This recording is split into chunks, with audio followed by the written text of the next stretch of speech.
অন্ধকার রোডপাড়া শহীদ স্মৃতি উচ্চ মাধ্যমিক বিদ্যালয় কর্তৃক আয়োজিত আজকের এই অনুষ্ঠানে উপস্থিত আছেন সম্মানিত সভাপতি, প্রধান অতিথি, বিশেষ অতিথি, আমার মাথার তাজ, শিক্ষক শিক্ষিকা মণ্ডলী।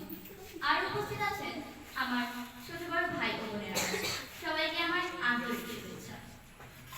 শাবাশ বাংলাদেশ, অবাক বিশ্ব তাকিয়ে রয়, জীবন দিতে রাজি তবু পিছু হাঁটবার নয়। উক্তিটি যেন বাঙালি জাতির ভিতরে লুকিয়ে থাকা শক্তিকে জাগ্রত করে তোলে। আসলেই তো তাই। আমি হতে পারি 52 দেখেছি, কিন্তু 24 তো দেখেছি। কোনো বাঙালির সন্তান চায় না তাদের দেশকে অন্য কারো অনৈতিকতার অত্যাচারের পিছনে হেরে যেতে। আমরা নিজেদের জীবনকে বাজি রেখে হলেও দেশকে রক্ষা করতে চাই।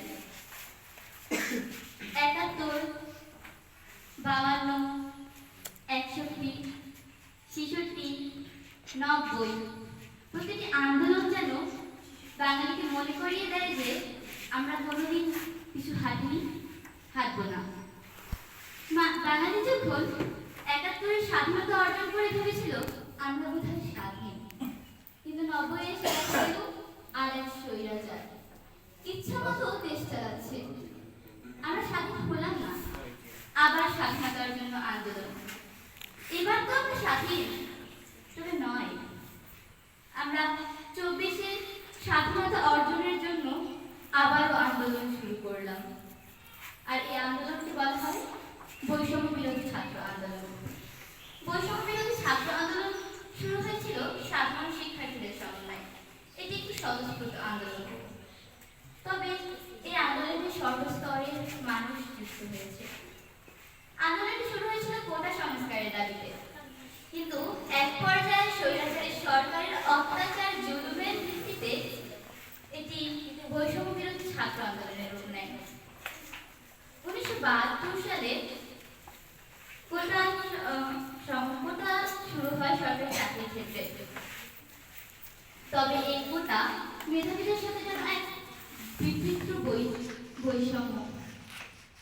30% মুক্তিযুদ্ধ কোটা, 10% নারী কোটা, 10% জেলা, 5% ক্ষুদ্র নৃগোষ্ঠী এবং 1% প্রতিবন্ধী।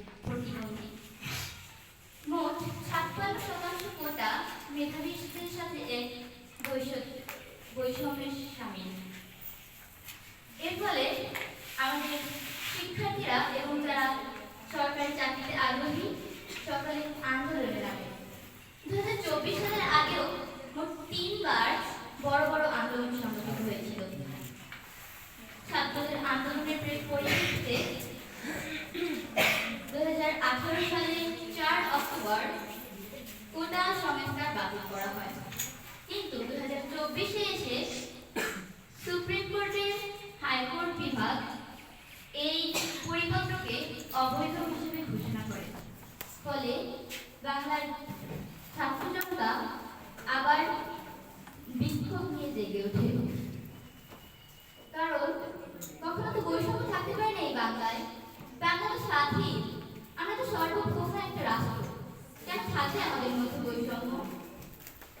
তারপর শুরু হয় আন্দোলন, এবং সরকার শুধুমাত্র যে বৈষম্য রেখেছে তা নয়, আন্দোলনে নির্যাতন, নির্মম অত্যাচার, এমনকি অনেক ছাত্র বিশ্ববিদ্যালয়ের শিক্ষার্থী আবু সাঈদ, তার রক্তে রাজপথ রঞ্জিত হয় এবং তা থেকে ছাত্র সমাজ